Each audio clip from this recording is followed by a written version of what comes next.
वक्त आप देख रहे हैं वॉइस ऑफ एमपी और मैं आपके साथ राधा। इस वक्त अपडेट की बात करें तो सुप्रीम कोर्ट के फैसले के बाद अब मध्य प्रदेश में नगरीय निकाय चुनाव और पंचायत चुनाव ओबीसी आरक्षण के साथ ही होंगे। जी हाँ, सुप्रीम कोर्ट ने आज बुधवार को सुनवाई करते हुए कहा है कि एक सप्ताह में आरक्षण नोटिफाई और अगले हफ्ता चुनाव कराने का नोटिफिकेशन जारी किया जाए। इस फैसले के बाद प्रदेश के सीएम शिवराज सिंह चौहान और गृह मंत्री नरोत्तम मिश्रा का बड़ा बयान सामने आया है। इस मौके पर सीएम शिवराज सिंह चौहान ने कहा कि आज का दिन ऐतिहासिक दिन है और मैं अभिभूत हूँ। सत्यमेव जयते, माननीय सर्वोच्च न्यायालय को मैं प्रणाम करता हूँ। आज मुझे ये कहते हुए संतोष है कि माननीय सर्वोच्च न्यायालय ने ओबीसी आरक्षण के साथ चुनाव कराने का फैसला दिया है। अब पूरे आनंद के साथ ओबीसी आरक्षण के साथ चुनाव संपन्न होगा। सत्य की जीत हुई है। सुप्रीम कोर्ट को प्रणाम करता हूँ। हमने कहा था कि हम चुनाव चाहते हैं। कांग्रेस ने पाप किया था। हमने हर संभव प्रयास किया। हमने ओबीसी आयोग का गठन किया। सर्वे के आधार पर हमने जो रिपोर्ट बनाई, निकायवार रिपोर्ट भी सौंपी, रिपोर्ट प्रस्तुत की।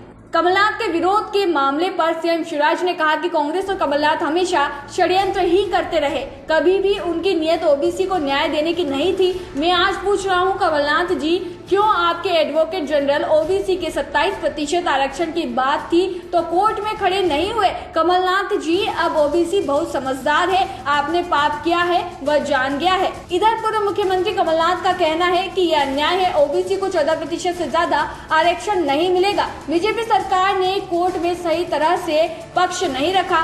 ट्रिपल टेस्ट की रिपोर्ट भी सही नहीं दी। हम इस फैसले के खिलाफ है। ओबीसी को 27% आरक्षण दिया जाए।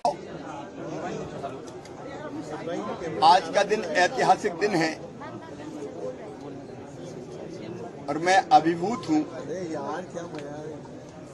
सत्यमेव जयते, अंततः सत्य की विजय हुई है और फिर ये सिद्ध हुआ कि सत्य पराजित नहीं हो सकता। माननीय सर्वोच्च न्यायालय को मैं प्रणाम करता हूं।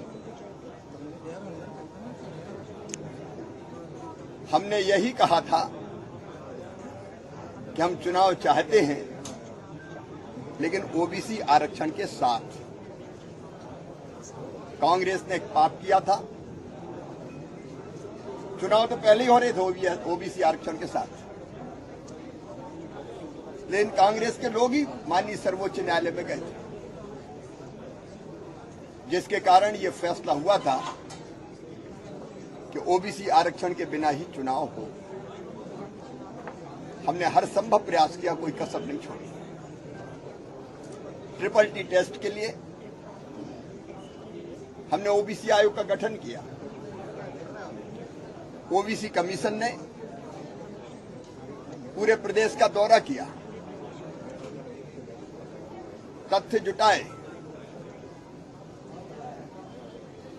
व्यापक सर्वे किया और उन तथ्यों के आधार पर,